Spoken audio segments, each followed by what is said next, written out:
তাদের নেতাকর্মীদের উৎসাহ জাগানোর জন্য তারা করছে। আর যদি তাদের অন্য কোনো চিন্তা ভাবনা থেকে থাকে তাহলে বলে দেব যে ইলেকশনের অনেক আগেই আমরা তাদেরকে ক্লোজ করে ঢাকা থেকে বিতাড়িত করে দেবো, এটা আমি বলতে চাই। আপনার এই এলাকাটা তো অনেক গুরুত্বপূর্ণ এলাকা, আপনি যে আসনটিতে নির্বাচন করছেন, আসলে এখানে দুর্নীতি, চাঁদাবাজ এই বিষয় নিয়ে কি কাজ করবেন?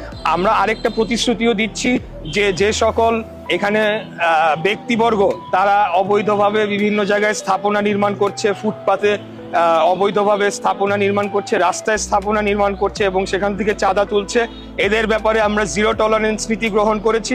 কোনো অবৈধ স্থাপনা এবং অবৈধ কর্মকাণ্ড আমাদের দল সেটাকে অনুমোদন করে না। আমরাও তার বিরুদ্ধে একটা জোরালো অবস্থান নিয়েছি এবং আমরা জিরো টলারেন্স নীতি এই ব্যাপারে আমরা অবলম্বন করবো ইনশাআল্লাহ। একটা প্রশ্ন, সেটা হচ্ছে গিয়ে আপনি জানেন যে পোস্টাল ব্যালট নিয়ে একটা হযবরল অবস্থা এর মধ্যে তৈরি হয়েছে ইসি কেন্দ্রিক। তো এই মুহূর্তে বিএনপির পক্ষ থেকে অভিযোগ করা হচ্ছে যে ইসি উদ্দেশ্যপ্রণোদিতভাবে বা ইচ্ছাকৃতভাবে এমন একটা ঘটনা ঘটাচ্ছে। মধ্যপ্রাচ্যের বিভিন্ন দেশে আমরা দেখেছি যে কি ধরনের ঘটনা ঘটেছে। তো এখন বিএনপির প্রার্থী হিসেবে আপনি এই ব্যাপারটা কিভাবে দেখেন? ইসির যে কার্যক্রম সেটা কিভাবে দেখেন এবং আপনি জয়ের ব্যাপারে কতটুকু আশা হচ্ছে? প্রথম বিষয় হচ্ছে যে আমি সরাসরি এখন এটা যেহেতু আমাদের দল থেকে যে স্টেটমেন্ট দেওয়া হচ্ছে আমি সেইখানেই থাকছি এবং এই ব্যাপারে যেহেতু আমাদের কেন্দ্রীয়ভাবে এই বিষয়টি কমিশনের সাথে যোগাযোগ করে একটা জায়গায় যাওয়ার চেষ্টা করা হচ্ছে, সেখানেই থাক। তবে আমি বলবো যে পোস্টাল ব্যালটের বিষয়টা আরও সতর্কভাবে এখানে এটাকে হ্যান্ডলিং করতে হবে। একটা ঠিকানায় 200-250 পোস্টাল ব্যালট যাওয়াটা একটা অশনি সংকেত। তাই আমি বলবো যে আমাদের সকলের সজাগ থাকতে হবে। যদি এখানে কারো কোনো গাফিলতি থেকে থাকে সেটা এখনো সময় রয়েছে, সেটাকে ঠিক করা সম্ভব রয়েছে।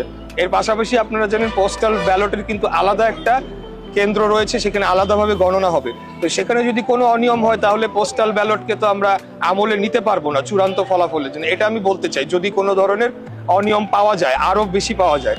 আর দ্বিতীয় হচ্ছে যে আপনার প্রশ্নটি ছিল জয়ের ব্যাপারে।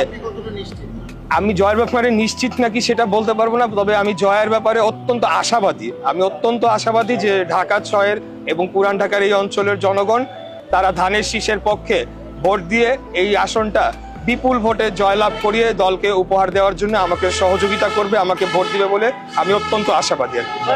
কর্মসংস্থান এবং নারীদের ক্ষমতায়নে আপনার ভাবনা কি?